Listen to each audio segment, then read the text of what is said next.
Welcome, everybody, to another episode of Fearless and Free TV. Today, I'm super excited to introduce you to my new friend from the other side of the world, all the way from Brisbane, Australia. So I'm super excited to share with you Kylie Attwell is an author, content curator, and facilitator of self-transformation. Her skills and services take a multi-disciplinary approach based on the latest therapeutic modalities and brain science.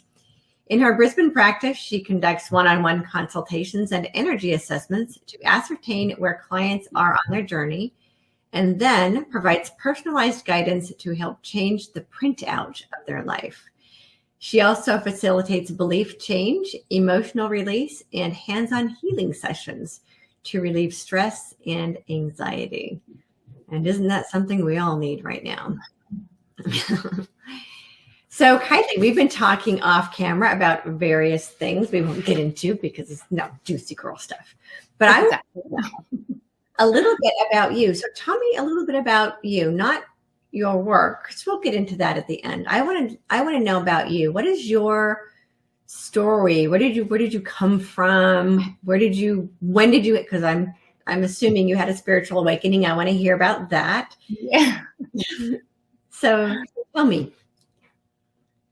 Thanks, Victoria. It's so lovely to be here with you. Wow, where do I even begin? I'll start with having battled anxiety and depression all my life. I grew up in a small country town, and talking before about the population of Australia being, the country's the size of the USA, and yet the population itself is actually less than Los Angeles. So I grew up in a small country town, so you can imagine how tiny that was. And just the circumstances that I was brought up in, as I said, I was probably melancholy from as long as I can remember. And even as a tiny baby, I used to projectile vomit whenever there was any tension in the room. So I had just this experience in childhood of just never being happy. And I really thought that it was the circumstances that I'd grown up in, and that I couldn't wait until I finished school to get to the big city.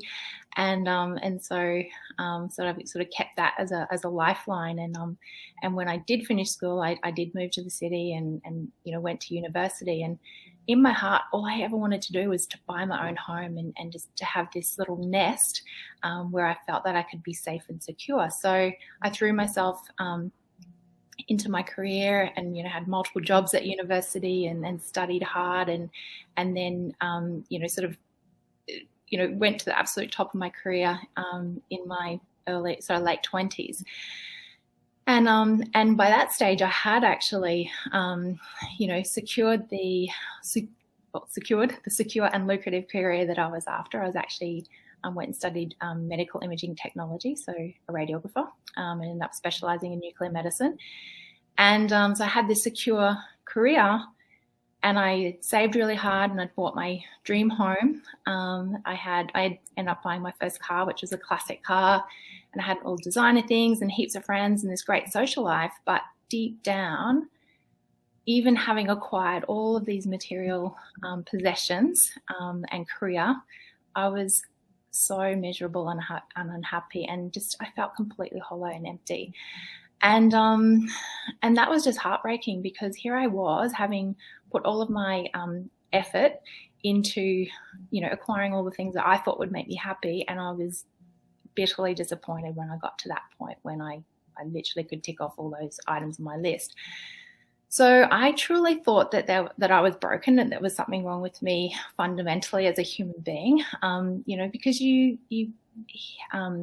experienced third world countries, or if you haven't, you will have heard of them. There'll be villages in India that will literally have guests arrive that literally have absolutely nothing to their name, and they will literally give them the family's meal because they're hosting them, and yet these people are so happy and vibrant and always smiling. And so, as I said, I had to really look at myself and think, my goodness, what on earth is wrong with you?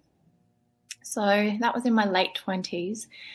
And I thought a big part of it had to do with, one, I hadn't met the right person, and two, I thought, well, I've taken this career that, yes, it's safe, it's secure and sensible, but it really doesn't light me up on the inside. So what I ended up doing was I did this foray into the architectural industry and set up a business, literally coating almost anything in metal. So I became a tradie, and it was from my love for architecture, interior design that's why I ended up following that path.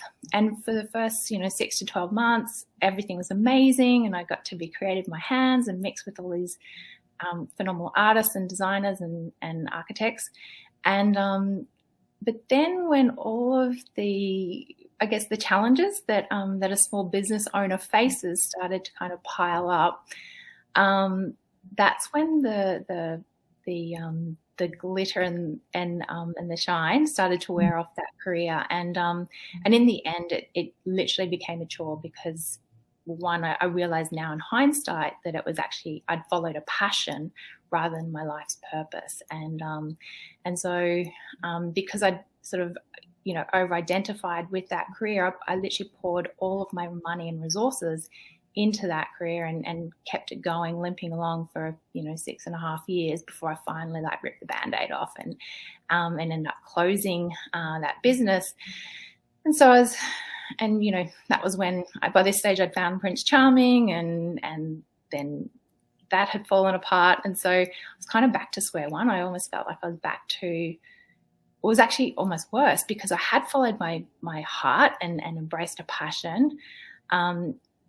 And I'd gone down the safe, secure route, and nothing had worked out. Oh, no. I literally was, back up again. So, and I had no idea how on earth where to go, how to keep going, anything like that. And throughout this whole time, I'd been, starting to search and explore, and I'd found psychics and channelers and all sorts of things. And probably one thing I want to mention is when I grew up in this household where my dad was a science teacher. So, I grew up in this sort of atheist environment. So the sort of, I remember being devastated as a little girl, finding out that when you die, that's it. You literally, body will go into the ground, and the worms will eat you, was kind of what I was told, and that there was nothing after that. And I remember being, devastated, and this is me as a 3-year-old, or saying, oh my goodness, who's going to look after my stuffed animals? That's all I was concerned about. But I just had come from that scientific background where there wasn't kind of anything, a greater life force or a God. And so, having sort of come across different channelers and psychics, and then them telling me things that no one else would ever possibly know, I was like, hang on, there's something, in this. So, I kind of dabbled in all of those, areas over that period of time. But again, I just truly didn't know where to go from that point. So I ended up, actually, at that point, I ended up having an astrology reading I was in an ice cream store, and I remember picking up a flyer, which just seemed so out of place, because it was for a soul purpose astrology reading. I'm thinking, oh, that's just strange, but I couldn't keep, I just kept looking at it. And anyway, I ended up having a session with this person, who within an hour, she's a career direction specialist, can tell you your life's calling, your life's purpose. And I remember her summarizing me in an hour, and she knew me better than I knew myself, because at that point I just truly didn't know who I was. And she ended up revealing my life's purpose. And it just sounded so amazing, but I didn't know how to literally move from that point to living my purpose. And so, of course, what I was trying to do was go out and trying to find these careers, or where did I need to study to actually step into this calling, blah, blah, blah. And so I was really then on this hunt for, because a big part of it was about healing my own emotional wounds to then be able to help others heal theirs. So I kept thinking, do I need to study psychology and blah, blah, blah. So I kept, doing all these workshops and courses throughout this time, trying to find, where I fit in and how I could actually really step into that purpose in a way that was empowered, rather than me kind of just feel like I was making it up, just because I wanted to step into my purpose. So So that was amazing. And as I said, I just kept trying all these different modalities over the years, and just kept working and I ended up in the events industry after being a tradie. And it wasn't until I ended up taking my first big holiday, really, to the USA and Mexico. And that's why the USA is so dear to my heart. And as we were speaking about before, Mexican food, that I took this trip at the end of 2012 to the USA and Mexico that literally changed my life. I was just pretty much holding it all together, working in event management in these high-end positions as, general manager for a major festival, working myself into the ground. I literally cut off, like I was just in survival mode. And all of this, when I look back at it, and this is, where so many people are these days, they're just in these survival patterns. So I was just surviving. I was literally getting up, eating breakfast, going to work, coming home, eating dinner, and going to bed, just to be able to perform and make enough money to keep living, basically. And I remember hearing about this. It was meant to be a conference that was happening in Mexico that coincided with the ending of the Mayan calendar, and it was actually my astrology teacher that told me about this. And so my heart just leapt up when I heard about this, and my logical mind was going, you don't have enough money, it's not possible to be booked out, blah, blah, blah. And yet I could not stop thinking about it. It was a little bit like when I saw that flyer about the soul purpose reading. Something kept drawing me to it, but my logical mind just said, no, you're crazy. So long and the short of it is that I listened to my intuition, and I ended up finding out that there were still places available, and I booked a ticket. And long and short of it is that I ended up spending 6 weeks all up away, 3 weeks in the USA, 3 weeks in Mexico, and had the time of my life. I had the best 6 weeks. It was the most synchronistic adventure that I've ever had. Like, it still blows my mind when I think about all the amazing things that happened. It was one of those adventures where, every day you think, oh my God, this is the highlight. Like, it can't possibly get any better. And I would just be on such a high. And then I'd wake up the next morning, and then that following day would be even better. And it wasn't without its challenges, I can assure you, because in the first couple of days when I arrived in the USA, this is an event manager who gets on a plane, who doesn't even know where she's staying the first night in a foreign country.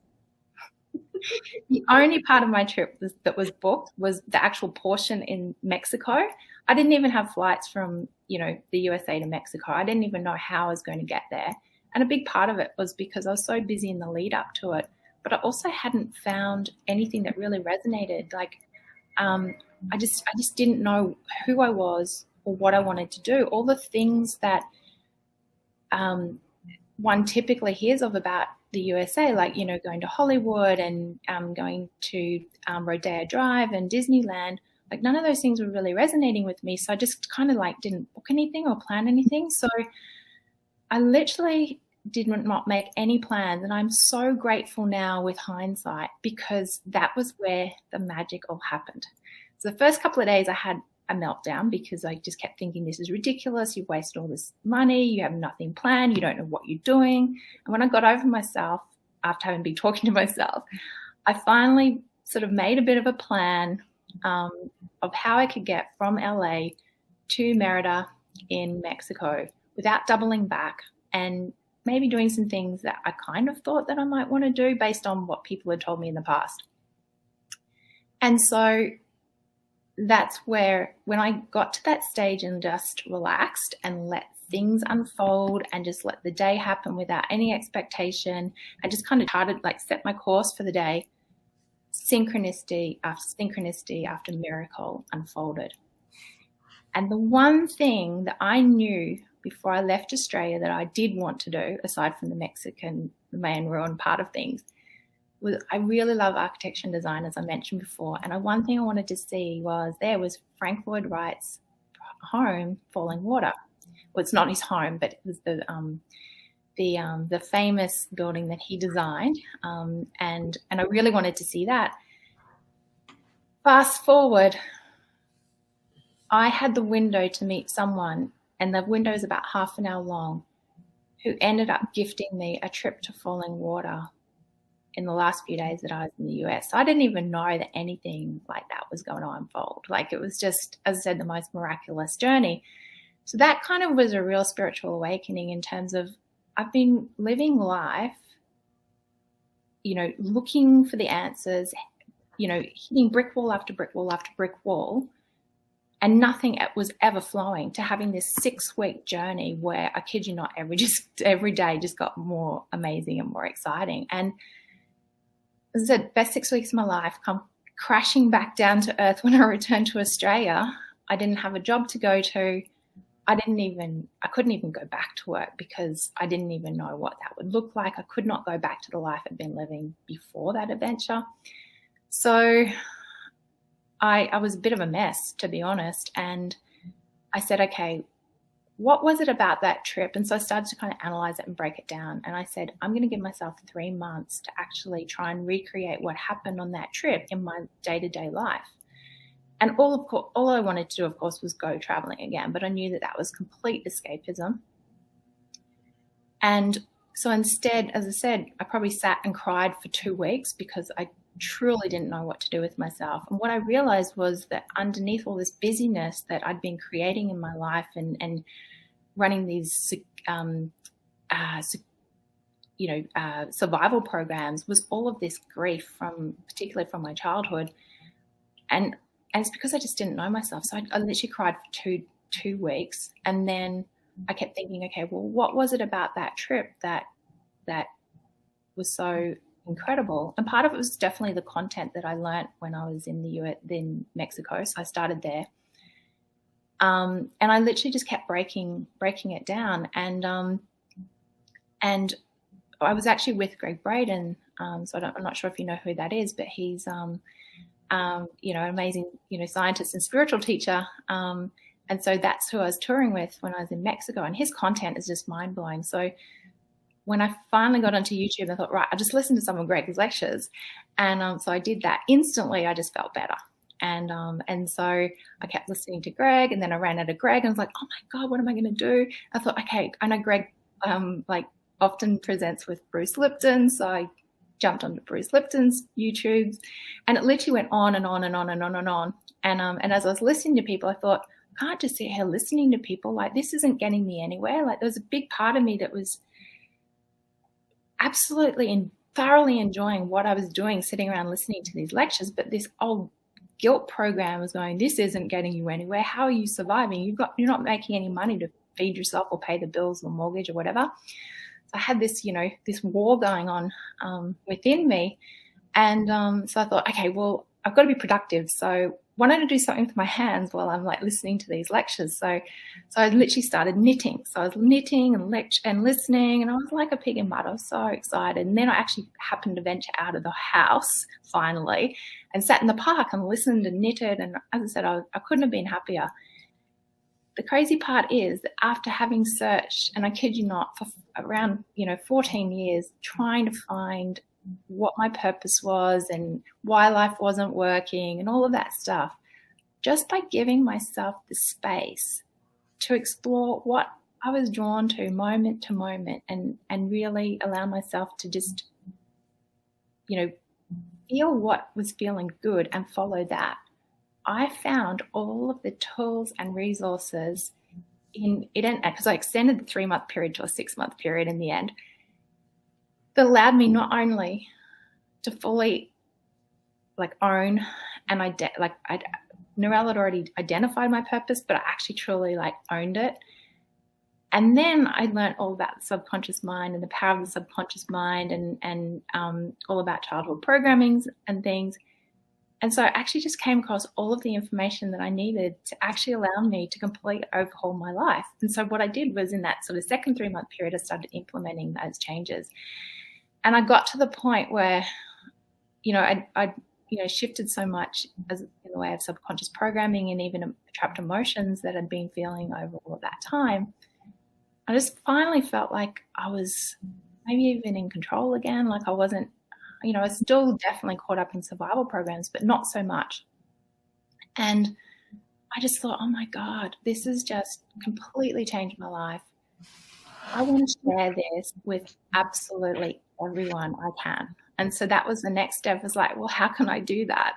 And so that's when I built my website, aguideforlife.com, purely with the intent of, I need to put this in a format that people can, tap into the same resources and just understand the basic things that I've just learned in this last period, which was my calling. So, all of a sudden here I am living my calling, and it all came down to that, that trip to the USA and Mexico, and then giving myself the space to truly follow my heart without any expectations or intentions. It was just, that's kind of where it all started. So that's kind of my spiritual awakening moment. So, and that's great, because everybody has one, but they're all unique and all different, and sometimes they're more traumatic than others. Some people I've noticed manage to breeze through those, and then some of us have much more difficult awakening experiences. But we all go through them. It's this, I call it leveling up the spiritual spiral. Absolutely. Up, and then we'll get to a level, hang out for a while, integrate the learning, and then move up some more. And so yours is a lot like mine, in that what you teach is what Spirit taught you. Yeah. And I truly feel that is like, because I define purpose now, because I've really, and we can get to that in a minute in terms of, I've written a whole workbook about it, but I really understand now what the difference between passion and purpose is. And your purpose is a combination of your unique skills that you've acquired whilst you've, been living, your innate talent, so what gifts that you were born with, as well as your life experiences. And it's particularly the challenges. Mm-hmm. And this unique combination allows you to serve others in a way that only you can. And that's your contribution to humanity. That's what actually gives your life fulfillment and meaning. Right. Where passion is something that excites you and that lights you up. It's different than purpose. You can certainly combine the two. Yes, it's totally necessary to have both. But you're right. Your passions are the things that light you up, that just bring you emotional joy, but emotional buoyancy, and that's what creates work-life balance. They're the things that allow, like, they're great for escapism in terms of, you're not feeling great. They help you get over life's challenges. So that's really important. You have to have them in your life, but living a passion is never going to fulfill you the way living your purpose does. Right. So passion is mostly self-serving, where your purpose is about serving others. Right. Well, what if you can take that thing that you're really passionate about and put it into your service? Then that's bonus, right? It absolutely is, definitely. And it's kind of interesting, because I try to not complicate it too much, because people, I try to keep it simple for people. Your purpose is what you're most passionate about, because it's the thing that you've struggled with usually, and it's the thing that you want to share with others. And so, me living my purpose, me talking about this stuff is what I'm most passionate about. I don't want to talk about anything else. It's a thing that you're going to find me in the corner, talking about with someone. And the more I talk about it, the more energy I have and the more I light up. So it's definitely the thing that you're most passionate about ultimately, because you do want to help others. You do want them to know the things that, have helped you. So of course you want to share that with others. So yeah, that's the way I define it anyway. So yeah, and I would agree with you. I'm the same way.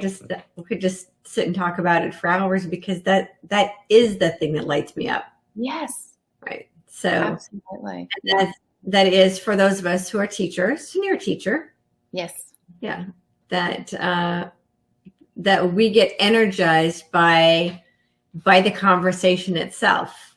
Yeah. Of what's possible for humanity. Absolutely.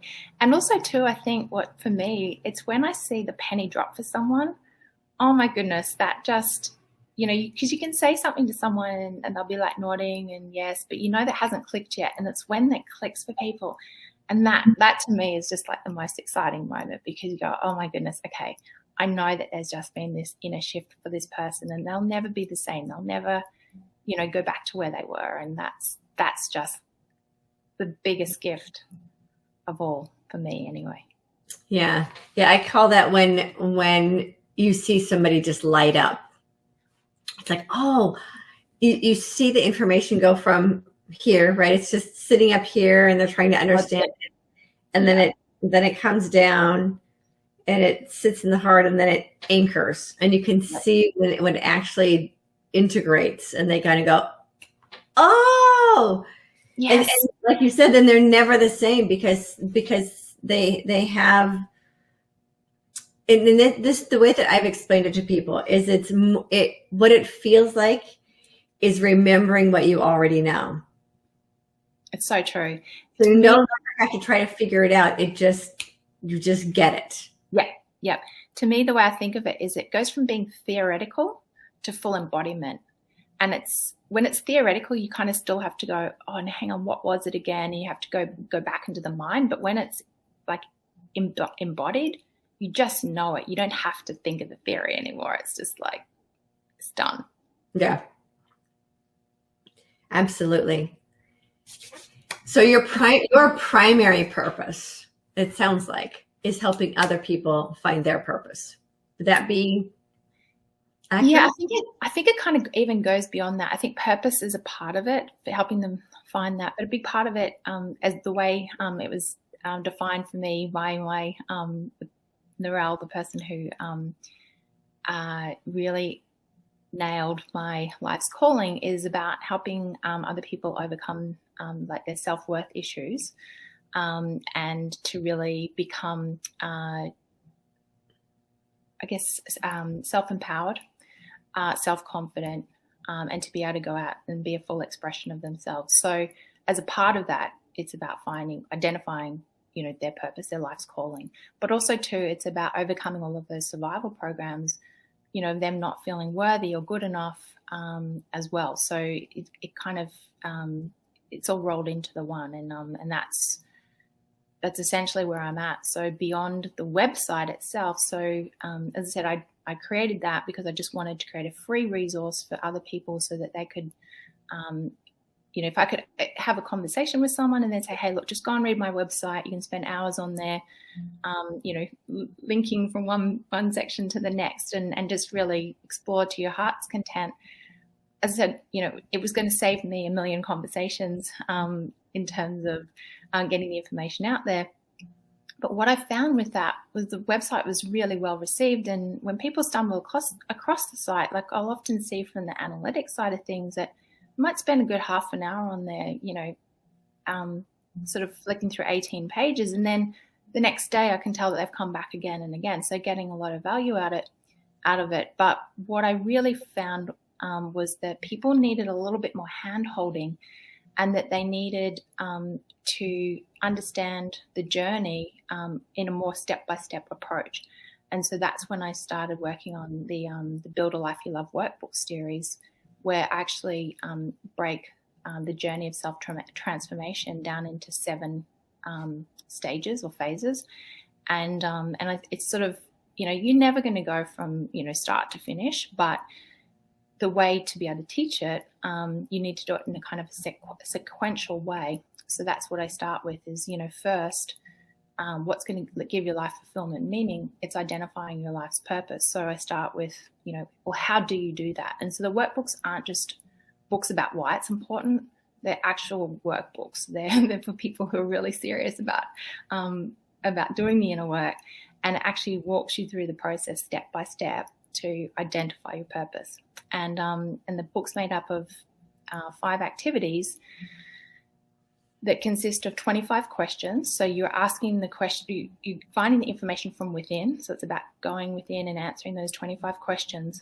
But also recommend you having the session with the soul purpose astrologer that I came across, who can give you an objective point of view and identify your life's purpose in an hour. And that's amazing. That's the shortcut for sure. But until you own it, until you've done that, inner exploration, and it's about really knowing yourself, that that information, while valuable, will probably lay dormant.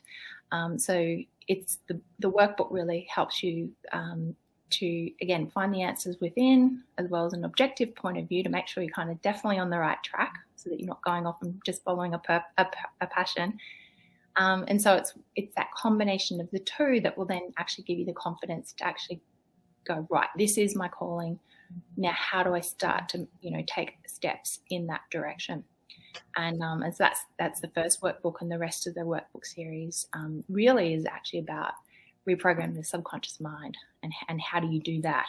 So I sort of stepped that out for people as well.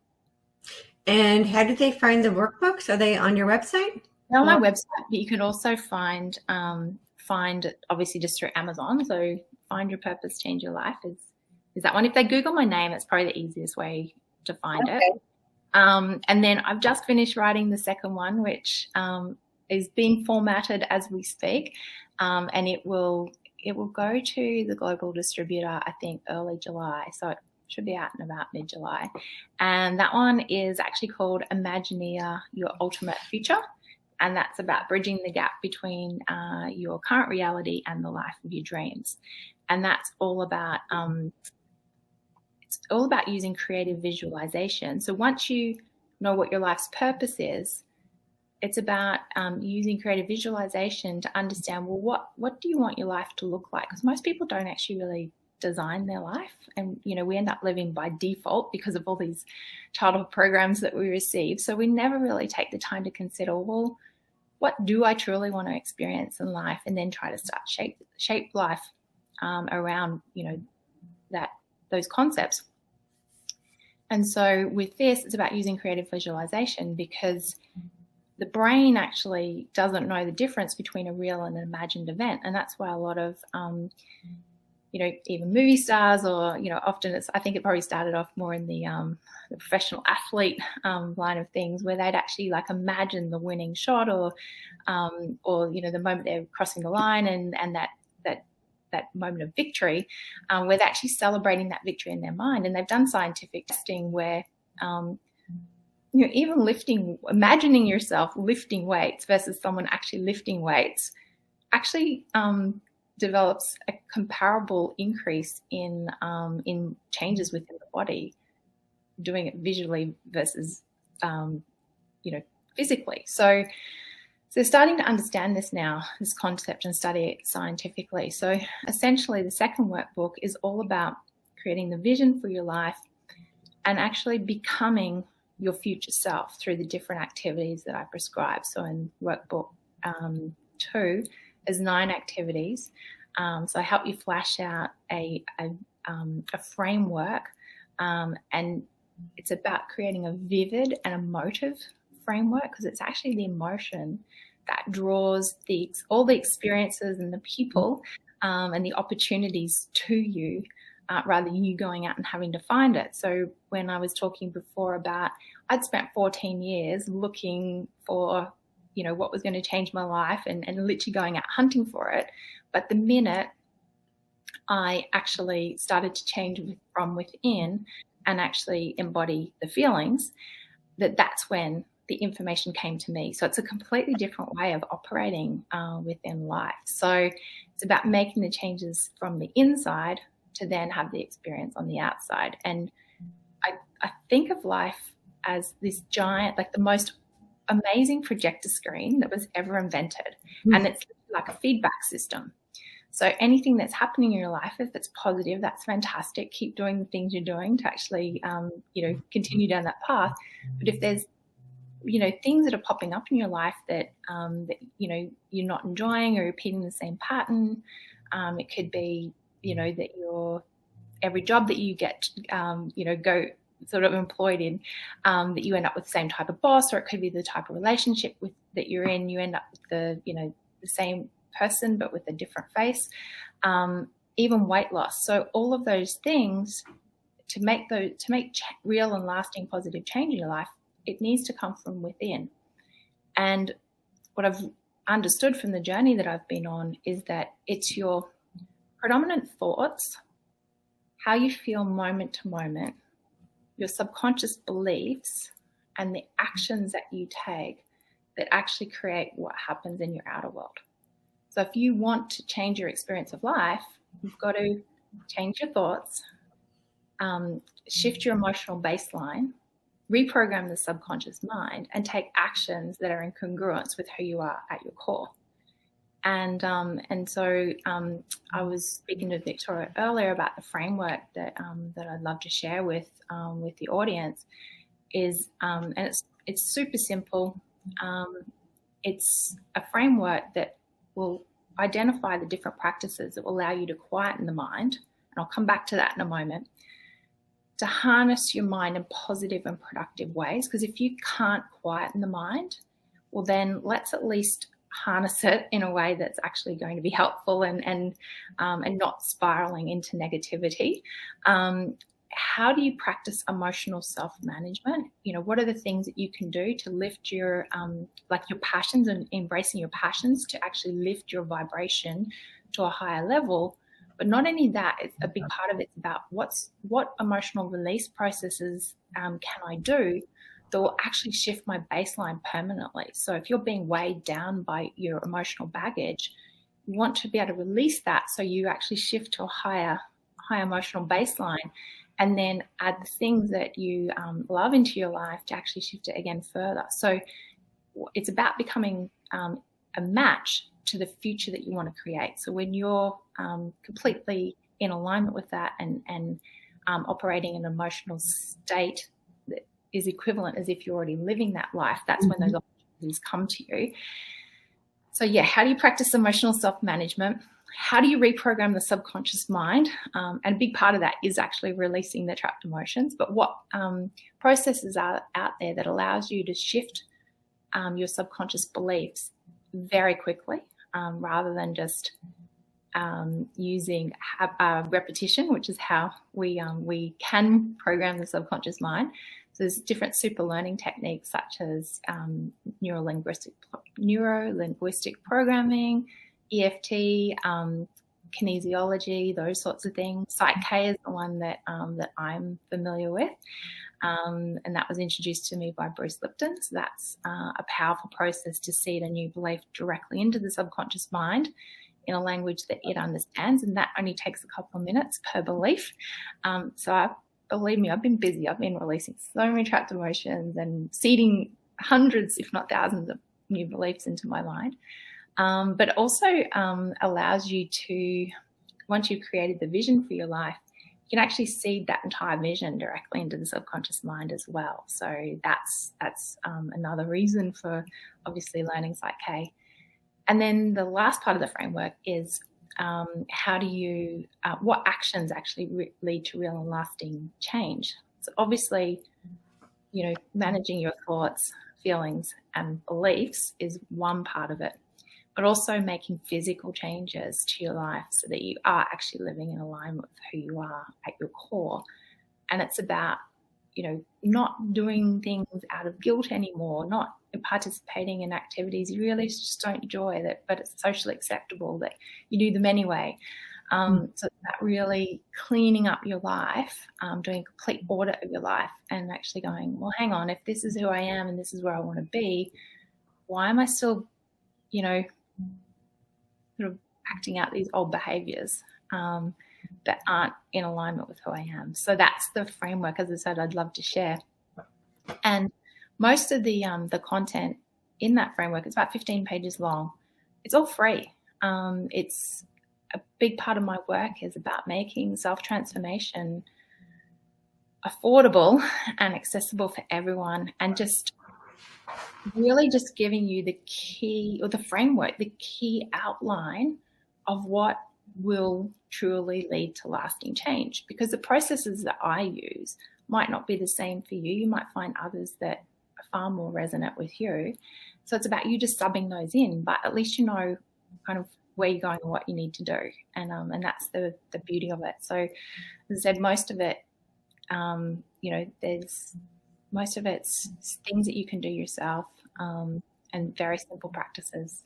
It's not about spending a heap of money or anything like that, but it's a real journey within.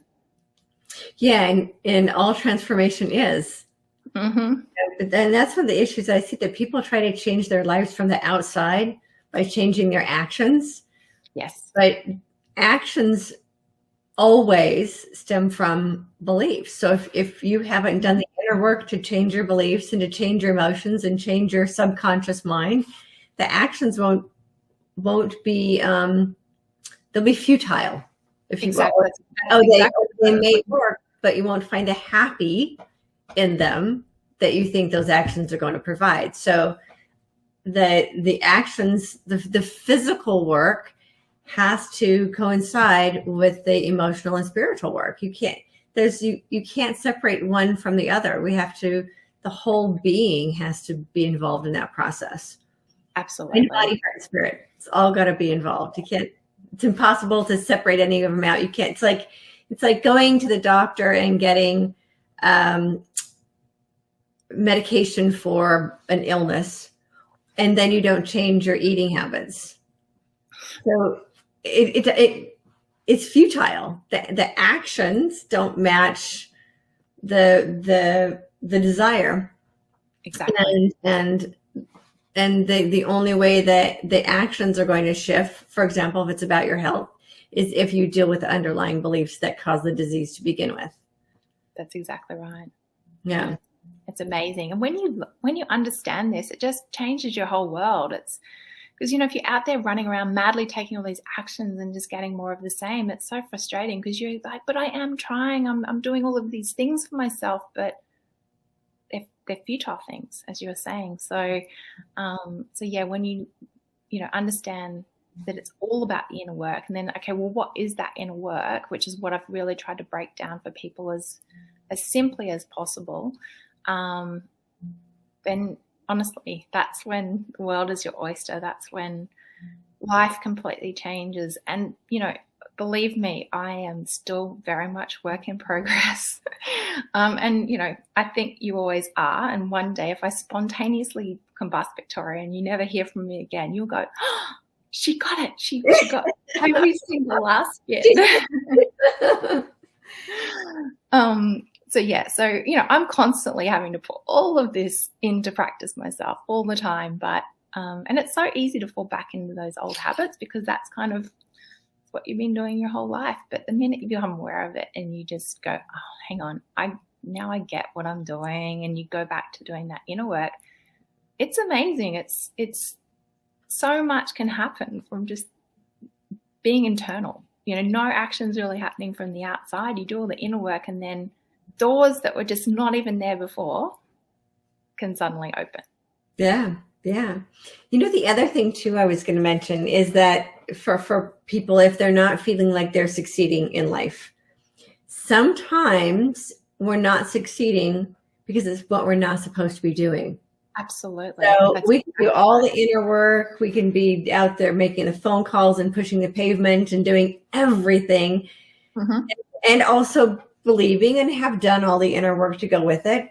But if that's not what spirit wants you doing, if that's not part of your life purpose, mm-hmm. It won't work. It won't happen. Absolutely. For me, there's a couple of things usually. It could be one, it's just completely the wrong direction. Two, it can be that that the timing's not right, or you might not have enough information. Like you need, there's something more that you kind of need to learn before you can progress forward. Or the other thing that can be is that you just don't have the subconscious programming to support what you consciously want to create, because that can be a key part of it. So for me, that's kind of, if you kind of look at all of those aspects, then you'll find an answer somewhere within there. It's either not the right time, some more information that you need. You don't have the subconscious programs to support what you're trying to consciously create, because that's one thing that I've understood. If you're trying to head in one direction, so imagine a tug of war, like we've got people on the end of the rope and you've got 5 people on one end wanting to head in one direction. That's your conscious mind. And you've got 95 other people on the other end of the rope pulling in the opposite direction. That's your subconscious mind. There's no way you'll ever, it doesn't matter if the giants versus midgets, there's just no way that you're ever going to head in the direction you want to head in because of these subconscious programs. So you can change your subconscious programs. You can actually you've got 100 people on the same team, all heading in the same direction. There's no resistance. So certainly it's about addressing the subconscious programming, but as you're saying, Victoria, it just might not be your thing. Yeah. I mean, there are times that I have felt so strongly that I was doing the right, that I was on the correct path. And then not making, for the life of me, it didn't matter how hard I worked, how much marketing I did, I could not get that business to work. I have had a couple of successful businesses, so it's not like I haven't had some. No. But what I've discovered is I finally just said, fine, obviously this isn't the path I'm intended to be on, because as much as I wanted it to be, and I was being of service to humanity, and it felt on purpose, it was just the insight that came in as, well, you were just a little bit off. Yeah. If you just like move back over this way just a little bit, you're good. But I was trying to force something that wasn't quite right. Right. Yeah. So there's that too. Sometimes it's coming back in and doing a recheck. Is this because the other thing too is that our reality is changing so fast right now that there's a constant reanalysis of, is this still the best place for me to be? Is this still the right path for me to be on? Because we are shifting so fast, and sometimes it's just a little like a not microscopic, but kind of a micro shift, just a little bit in a different direction. But we've got to be willing to constantly go back and recheck if it needs to be shifted a little bit. Absolutely. That's, it couldn't be more on point. And the other thing that I find with that is that, and it's gone. Hang on, it's coming back. Is that it kind of comes down to your will versus divine will. So what I've found in the past, because I've, come from that project management, event management background, I know how to make things happen. So I know that the physical steps that I need to take to actually put something into practice. And so all of a sudden I'll get onto this, oh my God, this is it. This feels good. It feels right. And then I'll start taking the lead and I'll start pushing it forward. And it's my will versus divine will. And I've all of a sudden fallen back, because a big part of my habit is that workaholism, just, really becoming consumed with everything, that I do when it comes to work. So so it's about me making it happen on my timeline. But, what if life actually really wants me to hang on, actually enjoy myself as well. And then in enjoying myself, then someone or something might come into my life that then changes my trajectory slightly, that allows me to move in this other direction that's still on the same course, but it's just, no, you're meant to go here rather than over here. So it's about, divine will. You got to learn how to let go and detach. Right. And this is what one thing I've found, and this will be the whole topic of Workbook 7, is, well, how do you detach? Because if you've done all this inner work, you know that you've done everything. Well, how do you let go? And a big part of it is those passions. It's about embracing the things that you love, the things that allow you to become so fully absorbed that you're not trying to push and control and fret and worry about the future and what you're trying to create. But when you can get into that state of being, that's when you'll meet someone, or something will shift, or you'll get a phone call, and that will then allow you to keep moving on that path the way the divine wants you to move, not the way you've been trying to, shift and control it as well. So, yeah, and the attachments are there is, as I said, attachments can be a great cause for suffering, because we really want to think that this is what I want the end result to be, or this is how I think the process needs to be. And my greatest lesson in attachments the last couple of months have been learning how to not be attached to my kids and the choices they make. That's really, really difficult. I was going to say, for a mom, that's like near on impossible, right? But it's really, really difficult. But it is hands down the biggest lesson in attachment I have ever learned. And and really understanding that we don't have any control over it. So why do we think that we can? Well, I think it's so true, but I also think that it's the way we've been programmed as well. We've been sort of taught the wrong way around. That you kind of told, well, if you're not doing something, you're being lazy. So I think there's a big part of it is like you've got to do all these physical things to make it happen. But you're right, the only circumstance that you control is how you respond to what's happening to you. So that's where it comes back to that thoughts, feelings, beliefs, and actions. If I change, and when you change, the thing is, it's like osmosis, in chemistry. If something changes within the environment, the other aspect of the environment also has to change to come back into homeostasis again. So if you want to create change in the outer world, you have to change, or even in the lives of others, you have to change, what's within you. And it's not, doing it to in a way of trying to control them. But if you genuinely do it for yourself, then they will have to change. Absolutely. Yeah, and they do. Yes. What's interesting is that when we change who we are, because they're a reflection of us, right? Absolutely. So if we change what's going on in here, then what's reflected back to us is completely different. Absolutely. And it's when you understand that, life just becomes so efficient, because you just go, oh my goodness, like no one has to tap you on the shoulder and go, excuse me, this is what's going on. You can see it every time that, something's reflecting back to you that you don't like. It's like, oh, okay, what do I need to shift within me to have a different experience? And it's like, oh, wow, that's nice. Yeah. And sometimes they're not so fun. They're not, they're not fun and easy. They're rarely fun, that's for sure. But some of them can be, some of them actually can be quite funny. I've had some of those where it's like, oh my gosh, yes, I can't believe that's really funny that I had that perception. And then some of them are quite painful to have to work through.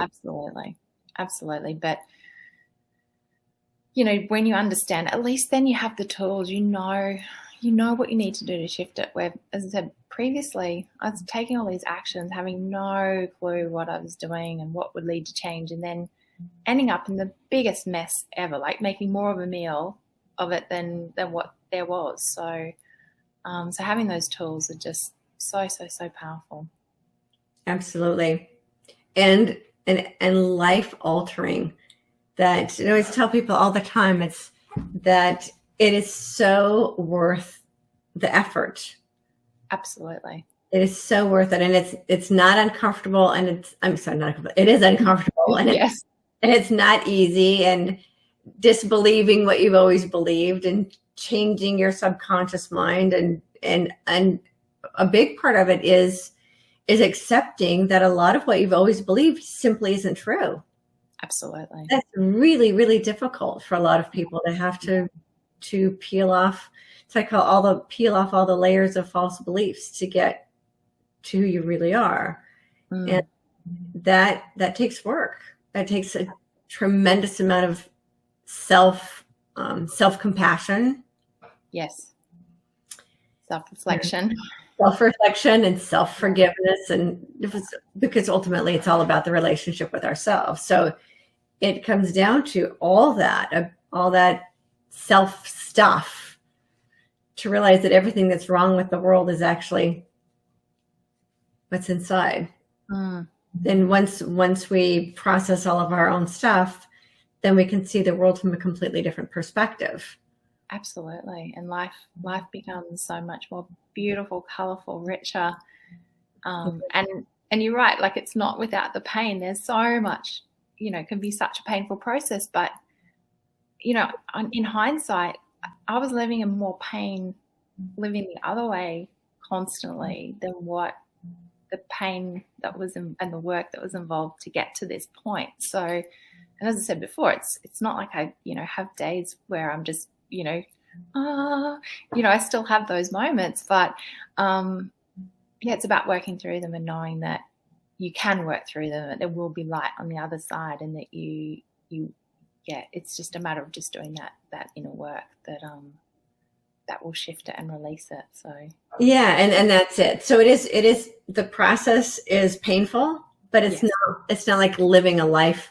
It's different than living a life that you don't love and being uncomfortable every single day living a life that you don't love. This is different because you're taking a look at the beliefs, and as you shift them, that's actually exhilarating. Yes.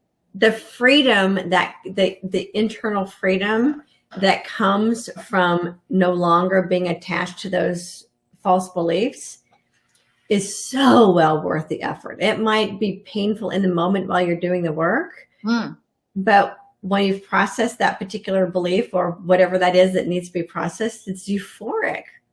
Absolutely. To me, it's kind of like, if I could explain it to someone who hasn't been through it, it'd almost be, and it's probably difficult if they've not lived constantly in depression, but just being in like this depressive state and even anxiety driven state, and being like that constantly, to being a different state of being where you're just challenged, where things aren't depressive and anxious driven, but there's these constant challenges. You work through the challenges, and then you get to this other side. You completely leave that depressive and anxious driven state.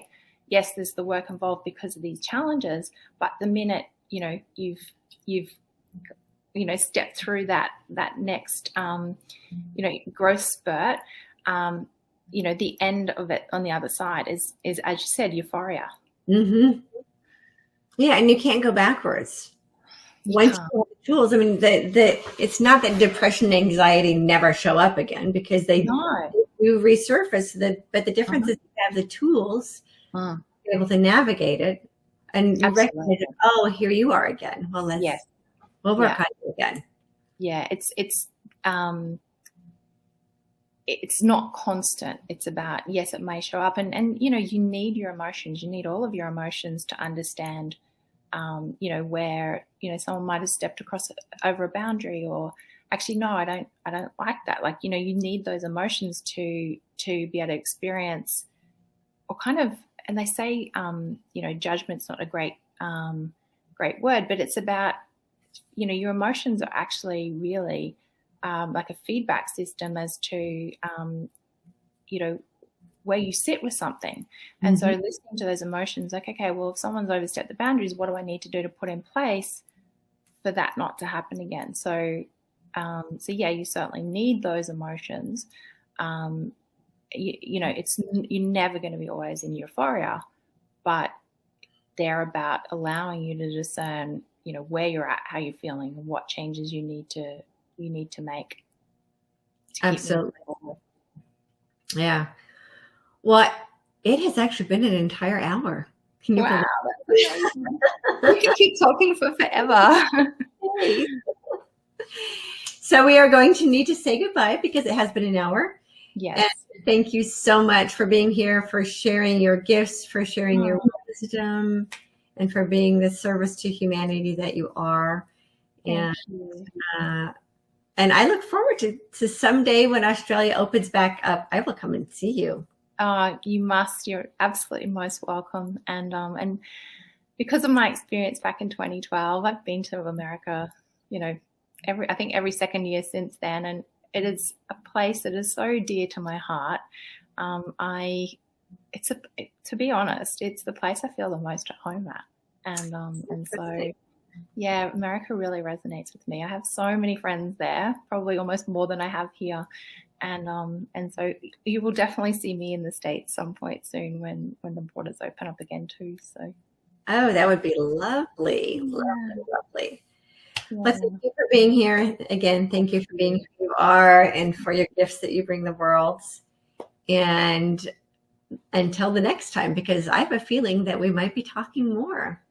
I would love that. Absolutely love that. And, yeah. And if anyone has any questions as to the content, that we've been talking about, then please, feel free to get in touch. And again, there's lots of, I've shared so much of what I know on the website that I just want people to engage with it as much as possible. So there's heaps of free content on there that hopefully will serve a purpose for you. So do enjoy that. Excellent. Thank you so much. Mwah. Thank you all for being here. Thank you for joining us today. And until next time, and as always, remember to hold your light so high others can't help but see their own light. And get bold, be fearless, and live free. And don't forget to comment, like, share, and subscribe. Until next time. Mwah. Goodbye.